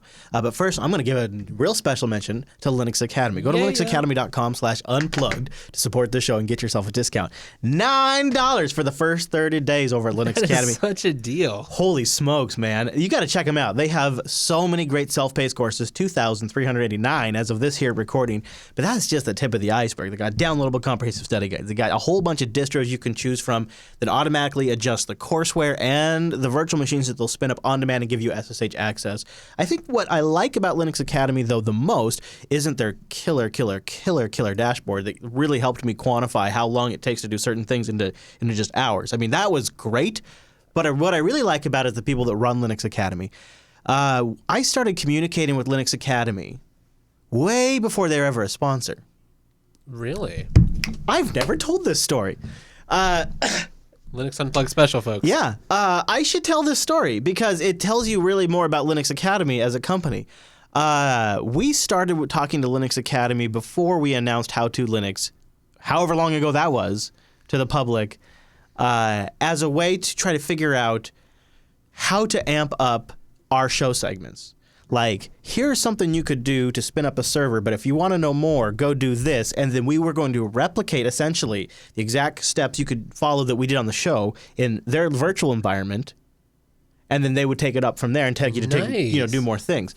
And this is when they were just experimenting with the technology because they really came from an angle of how can we show more people in the community at large how to use Linux properly. Right. And like even people who are self-taught or people who want to get into it to help support it for small businesses or for their company or for whatever, or people that just, want to make a buck off it and build off the technology around Linux and maybe properly use those things. And that's everything from Amazon Web Services to Android to OpenStack and Ruby on Rails and PHP development, like all the technology around it to like how to use that properly, right? And that properly, it's like a big, you can learn a lot of, like from a lot of places how to like do a basic configuration, get it working on one machine. But like if you have to suddenly support like 50 or 500 machines, then Linux Academy is really what you need. Man, the thing that's great about Linux Academy too is like when you got to go into a whole new world that is like it feels like a different language and a different way of thinking about things.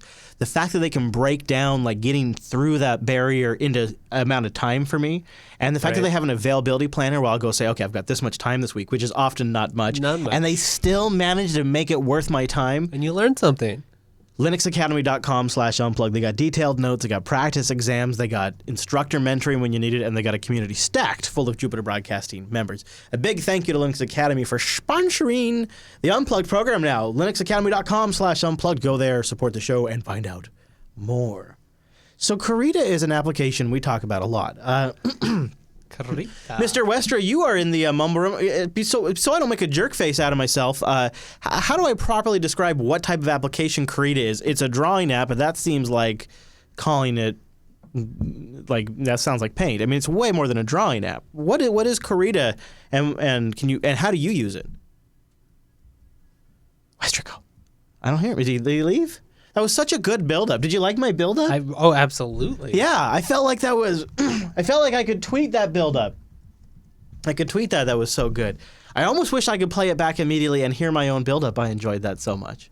I enjoyed it so much. I would just play the Karita video that would tell you. Yeah, let's do it. But you know what? All they have is music. You remember a couple of weeks ago when I said you need to have music?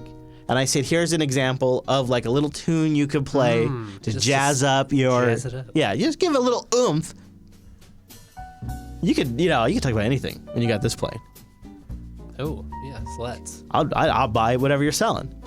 Well, the Karita project took that. About Windows 10 they took that too far. So everybody, if you're watching the show, close your eyes for a second. I want you to experience the show like our vast audio audience does, because if you think about it from that perspective, this has got to be one of the worst Kickstarter project videos ever. So imagine you're listening to the show if you're watching right now. Almost an opposite of what we often do.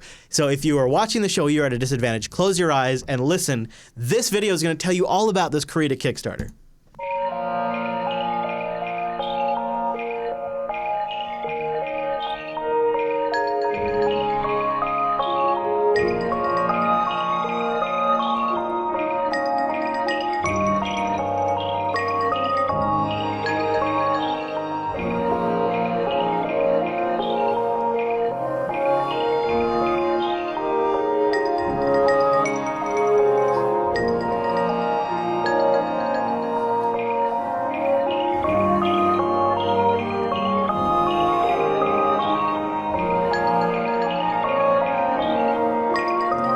I think you get the idea. That's why I'm saying not a great Kickstarter video to describe what the project.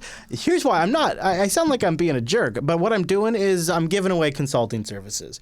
Instead of charging you $100 an hour, I'm just giving this away for free right here. So if create a project, if you're listening, voiceovers. You know who's got a great voice? That Popey guy's got a great voice. I secretly use Arch Linux. I mean, I know he's busy, but I would just maybe tweet He's probably him. ready to secretly use Krita as well. Yeah. He might be ready to secretly use Karita, so just poke him and say, "Hey, Popey, would you?" In fact, if all the Kickstarter projects out there would just tweet Popey and ask him, he would do the voiceover. Stop it, Wes. You're making it hard for me to say it. I just think that would be a really good idea. So anyways, back on track. The Krita project, Krita 2016, Let's Make Text and Vector Art Awesome. It's got 317 backers. A noble goal. I mean, Yeah. it's already a great program. They've got a goal of $34,215. They've only raised $11,907 at the moment, but they have 28 days to go. So you can go over there and find out more about it. I think it'd be pretty cool. They'll support SVGs now. Yeah, I'm really excited. With, Inkscape. I agree. Yeah. And look, Wes, they are distributing an app image, which is fascinating. Look, cool. Yeah, they have one here for CentOS 6 and Ubuntu 12.04. Ubuntu 12.04. What is that about? And then they just have a general app image. Hey, So- everyone, all the cool kids are still on Ubuntu 12.04, Chris. Yeah, that is true. I wonder if anybody. Upstart. So create a project trying to raise a little bit of funds. Wes, your thoughts? Actually, this is really kind of what I would talk about. What do you think about the idea of booster funding? So you got a project. They're doing it like they're kind of doing it in their own way. Yeah, about Seems once to a be year. working though. Once a year, you raised about $30,000, $40,000, let's say. The idea that an open source project could once a year come out and say, "Hey, would you mind funding us? This is what we'd like to accomplish this year." I kind of seem like that seems like kind of a solid idea. It does seem like a good idea. I mean, especially if you I agree the video could be better, but if you lay out like this, like a good set of achievable goals, and once you get a good track record of like meeting those goals, right? Which they have. I mean, they've improved their program a lot. I could see myself as someone who uses Krita and wants some of these vector capabilities in a program I know. I would pay for that. Even as somebody who's now been burned by a couple of different fundraisers, I feel like there's a couple of Kickstarters that are going to deliver. Like when Pebble comes to Kickstarter and they say, you fund us and we'll ship a round watch, I actually, even if I'm not interested in that product, I believe they're going to do it. Yeah. I know they're going to deliver on that. Krita, this isn't their first time at doing this. And if they come and say, you fund us and we're going to fund 2016, I buy that. And I could see other ways. I mean, we've talked a lot about Patreon, but I could see this as a solid way. So I don't know. I'm curious what you guys think in the Mumble Room. Does anybody have a counter about using Kickstarter to fund open source, like a project that goes to the well about once a year and asks for funding? It says, "Hello, everybody. We would like funding." Anybody? What do you think about that? Seems to work for NPR. Yeah, that's true. Like a pledge drive. Mm-hmm. Huh. That is a good point, Wes. That is a good point. But if anything, less annoying. Yeah, they are super annoying, aren't they? That's why it seems, and also it seems, now that I think about this, it actually seems like a really horrible idea. Yeah, because I could see what it creates is. Oh, Python scripting plugin. That sounds cool. Maybe I don't even use it, but maybe I'll give them some money. It sounds great. I actually think this is a horrible idea. I think it creates sort of a false deadline to have to hit, and certain things you have to do that maybe you commit to that you get to at the end of the year, and you're like, this is not what we should have been spending our time on, or this is not what we can spend our time on. Then all of a sudden you're not delivering on your Kickstarter. So perhaps as Zeke the Penguin is saying, Patreon's a better way? That seems like a more sustainable method because then you're not trying to do a big have splash. those deadlines, yeah. And it's it reminds me of like the Apple keynotes where they have to have a product announcement every WWDC. Even if it isn't a real product. Yeah, even if it's just another Apple TV that's a little thicker or something. Yeah. Yeah. So I actually don't know if I actually Bounty.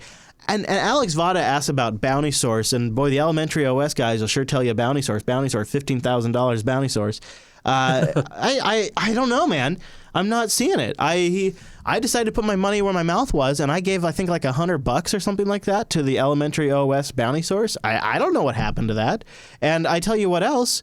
I think if Bounty Source was going to be a success, it would have happened by now. It's been around for ages, and it just doesn't seem to be going anywhere. I see developers go on and off it. The elementary OS, though, seems to use it to some success, but it doesn't seem to be a big thing, just like Flatter hasn't become a big thing, and bit tipping hasn't become a big thing, and YouTube tips haven't become a big thing. There's just a certain resistance to Flatter. it. Mm-hmm. Yeah. So I don't know. Rodden, you had a discussion with someone at Krita about Patreon. How did that go? They were saying that they couldn't think of any rewards. That's why they haven't tried it. So I gave them examples of what they could do, and they said after the Kickstarter they're going to look into starting a Patreon. Yeah, I'll tell you, the rewards are the real son of a bitch, because and we've missed them on all of ours, and we're reworking ours right now. That's funny too, because like as a person who uses Patreon for other things, I don't care about the rewards. I just want to give the people money. That's the thing. And so, but as creators, we get like super mental about these rewards, right. And like they're like this big psychological thing. And the reality is, then you want to make them worth something. So you aim big, but the reality is you're so damn busy just working on the everyday product that if you had time to go off and do these big side projects, you'd have a second business already. And that's and that is something I struggle with. Like with Unfilter right now, I'm struggling with that. Like we have something we're ready to roll out for our Unfilter supporters, and it's just the Unfilter news cycle is so crazy right now. I'm so busy doing the show. I don't have time to do anything else. Mm-hmm. Just like with the way patreon.com/today, by the way, go fund our network, because holy smokes, we are so slammed right now. It's starting to feel like we're barely treading water. There's so many things I am turning down right now. It's rough out there. And I honestly think this is a more sustainable method than the Kickstarter sort of boop, boop, boop every year. Mm-hmm. And the milestone things is a really difficult thing. So Rotten, tell them just be easy on themselves. I did find a good example. I showed him examples of projects that are currently running Patreon that don't have that very good rewards or even any at all. And then I showed him an example of a good project that has pretty well thought out rewards, even though it's a software product. And it's also... even some of the rewards are funny, and that's Ubuntu Mate. Mm-hmm. Well, here's what I'll tell you. From my experience, too, so let's see how many people we have. 578 people. Okay, so there's 500. That's awesome. Wow, thank you.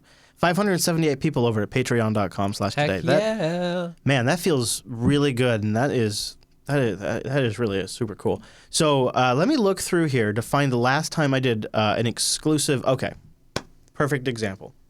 For episode 143 of Unplugged, so last week's episode, I published a complete live stream version of the show from the moment we went on the air to the moment we ended, like stuff that didn't go in the final edit. That's right. Yeah. Naughty Chris. Right.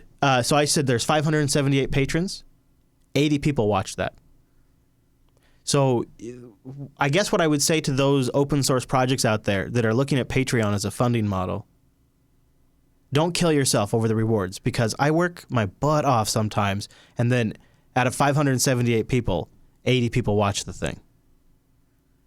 And that is just the reality of it, because what they really want is the thing you're already doing. That's why they're supporting you. Right. Which, if you think about it, is super rewarding. That's the coolest part. Yeah. That is exactly the coolest part. So don't kill yourself on the rewards, but try to deliver on what you commit to, which is what I struggle with. But do your best. Do your best. Do your damn best. Which we were reviewing our milestones, by the way, on the Patreon. Yeah. We have exceeded some of them. I wonder if anybody has noticed, but there's some things we've done recently that exceed some. We're kicking ass. But anyways, to the Krita project and others, I would just, as my experience would go, and this reflects not just the Patreon for today. This also it reflects my experience with the Unfilter. Yeah, the same thing. Like I double dipping. I stopped producing a separate show for the patrons because that was good content that the rest of the audience could benefit from, and 30 or 40, 60 people were downloading it. from the supporters out of way more than we have way more than that support the show. So well over 400 people that support the show, and 30 or 40 of them would download the extra show that I was staying till midnight to edit and produce and upload. So it just didn't make sense. So I scaled it back, but I'm trying to come up to another area that still gives them value, and that's still a really tight line to walk. And so you got to find it and do it. But I would say to the Creative Project, it could be something as simple as every now and then doing a Google Hangout with your community and chatting with them and just answering questions. It doesn't have to be a big to-do. That's a great idea. Now, we get to go a little fancy because over the years we've established like swag partners and stuff like that. So for us, we can do swag levels and things like that. But you don't have to do that stuff. You don't have to go that far. You can just connect with your community or spend an afternoon in the IRC room. Mm-hmm. Like don't even have to do a hangout. Like it doesn't have to be super complicated stuff. And I think the reason why I want to mention Patreon is it is fundamentally rewarding to be working for your audience and not for somebody who's sponsoring you or giving you money. Now, we still make more money from our sponsors than we do from our Patreon. But if I had one goal in 2016, it would be to flop that. Now, that would be hard. But having now created shows, and this is I think got to be the same thing when creating software. Having created shows from the perspective of what's the best way to sponsor this how do we format this so a sponsor fits in here, versus how do I format this so my patrons like it. That's totally different. And the questions I answer and the ideas I come up with are really different when I'm starting from those two different premises. And I think it's got to be the same for people who create software. And so I think it not only does it benefit the creator, but I think it ultimately greatly benefits the end user for having that model. There you go. That's my thoughts on it. Well said. Yeah, a lot of I told you 144, lucky 144. A lot of different paths. But in the meantime, Creative Project is still seeking funding on their Kickstarter. And check them out. It would be really nice to see them. I mean, if this is how they're choosing to do it, it would be really nice to see them be successful, because we have more and more these days sort of these iconic open source applications that are absolutely competitive with closed source solutions, or as competitive as they need to be. They deserve our support. And they do. And this is one of them. And if you have the money to spare, hey, look, they just gained another one. If you have the money to spare, check them out. We'll have a link in the show notes, or just go search for Karita 2016 on the Kickstarter. I was gonna have Mr. Westra talk about it because he does like commissioned artwork and stuff, and I'm pretty sure he uses Karita. So that's awesome. Mm-hmm, mm-hmm. All right, Mumble Room, this is your last chance before we go. I secretly use Arch Linux. Oh, okay, great. Well, there was the input from Popey. No one asked, but he just likes to mention it though. That does sound like an Arch user. All right, well, that brings us to the end of this week's episode of Linux Unplugged. If you want to join us live, go to jblive.tv. That's so true. JupiterBroadcasting.com/calendar for when we do this S live. My son said, Dad, why do you say S? I say S now in real life. You're just so polite. I can't. It's these damn shows. JupiterBroadcasting.com/contact. Also, LinuxActionShow.reddit.com for feedback, topic ideas, things like that. We'd love to have you live and join us in our virtual lug next week. Won't you join us, neighbor? See you right back here next Tuesday. All right, hit it, everybody!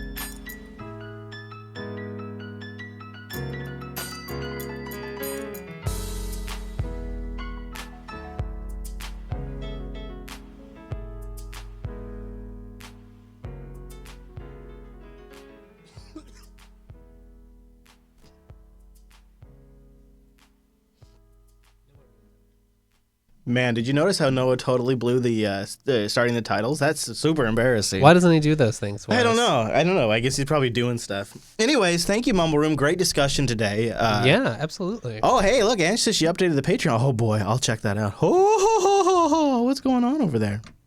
Anyways, Mumble Room, I love you. Thank you for being here. There we go. Look at that. That is fancy looking. Yeah. Somebody say something because we haven't heard you for like 5 minutes. There we go. Thank you. But it was a good show. Thank you for being here. Thank you. Now I'm off of it. I feel like actually it was actually very good. I got it out there. I got my concerns on the record. Yes. Mm-hmm. And there's really nothing else to say. We can move on. I really feel like that is the case. Like I've said what I need to say. There was just a lot in the air that needed to be. Well, what I realized was going on is I have been doing more and more self-censoring lately because I got it in my head from this show that people don't like it when I complain. And so I have stopped complaining. And I got it. I have been observing things about different projects and different things, and I've just haven't been voicing my concerns because people don't like it when Chris complains. So I stopped complaining. And we had a whole bunch of happy shows and everybody's great and everything. But then you know what? Turns out, no, I'm feeling a little righteous because I think I'm right about this. And I do want to talk about it. And so I think I just crossed that line. And now the problem is the floodgates opened. And now I want to complain about. Let's see how far we go. I want to complain about Anaconda being crap and getting screwed up every single damn release. I want to complain about Unity looking like it's last year's game. I want to complain about every single thing. Yeah. That's all show content, baby. That's what happens. I love your rants. That's what happens when I hold it in. I hold it in because Now nobody wants Grumpy Chris. Well, guess what? Now guess what? Maybe Are you saying everybody hates Chris? No, you know what I think it is? I think what it is a conspiracy by the lawn maintenance community. I'm having the worst luck during the weekdays. I really am. It's actually making me think about there's two options. Is either I get that window taken out and that wall re-insulated, which seems crazy, or we move. Right. And the window's nice in the summer when it's, I just don't know. I mean, how many weeks in a row am I going to sit here and bitch about the lawnmower? And here's what's really sort of alarming about it, and this is really what gets me is I could make this mistake again because if I came here and looked at the amount of yard here, I would go, oh, they'll do this once a month and they'll be here for 2-3 hours and they'll be done, and the whole place will be done. I would never have thought it would be 3 days a week every week because there's just literally there's no yard here. There's really not. There's like nothing. Yeah. Well, I did kind of shout during Tech Snap last week, and I think the guy heard me. Oh snap! Mm-hmm. Tech Snap, that is. And you can hear it. You can hear it just a little bit, but you have to be listening because you only hear it while my face is making noise. As soon as my face stops making noise, our system cuts it out. It's a nice system. So that's why you're not hearing it. But here's the problem: is I hear it all the time. I constantly hear it, and so it distracts me. And then Rikai will edit the show, and then he'll play it for Chris, and Chris will hear it again. Yes, he'll criticize Rikai unfairly. I do listen to the shows on playback. I'm like, fuck, you can't hear it. Chat room says you can't hear it. I can sure as shit hear it. That actually happens. We need more soundproof. Oh, it's so frustrating. Like if you guys look in here, you can barely see up in the corner of that shot. The ceiling is even insulated. I have up there is sound insulation. We are surrounded in sound insulation. All of the walls have that on it, all of it, and still yet the weaponized lawn equipment is what it is, and it is the bane. I mean, boy, I can really hear that. No regard for anyone else's sound space. I think noise. Yeah, go ahead. Yeah, it might be cheaper to just buy your neighbor the electric lawnmower. Yeah, I'm never convinced. So here's what it is too, right? It's a couple of things. It's the yard, the grounds, I should say, the grounds. And when I say grounds, I mean there are patches of greenish, mostly brown grass between cement. And then there are people's yards. And when I say yard, I mean something that's about 7 by 7, maybe 7 by 6. I mean, they're very small yards, like, but not even large enough to have like a gazebo in it. They're small yards. They're very small yards. And so what you have is a collection of tiny, small public shared spaces, which are maintained by aggressive contractors who milk this that milk this little housing community for everything.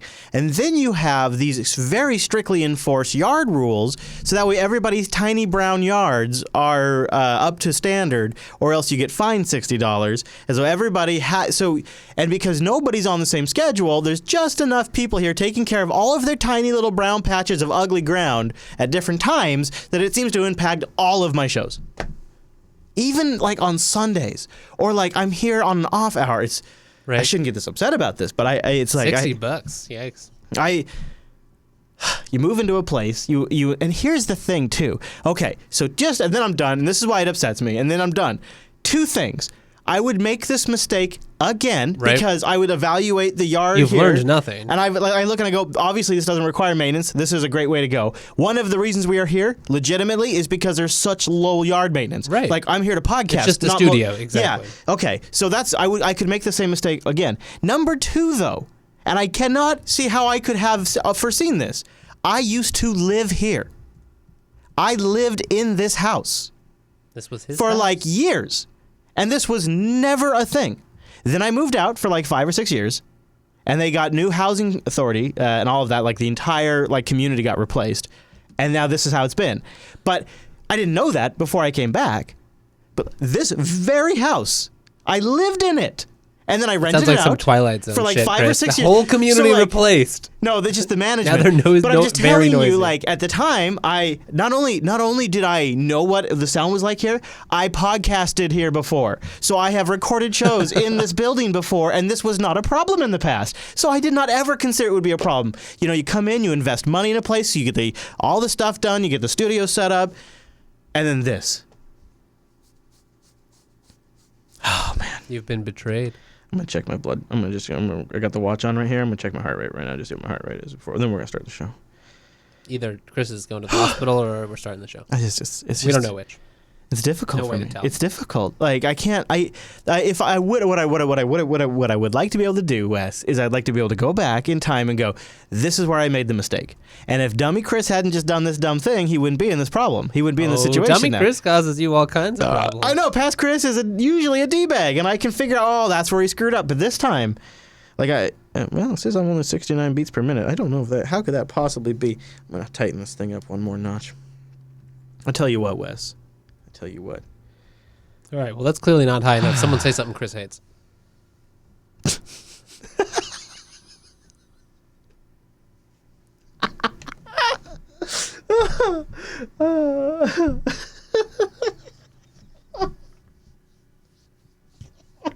ButterFS is the best. That was really good, Wes. That's funny as hell.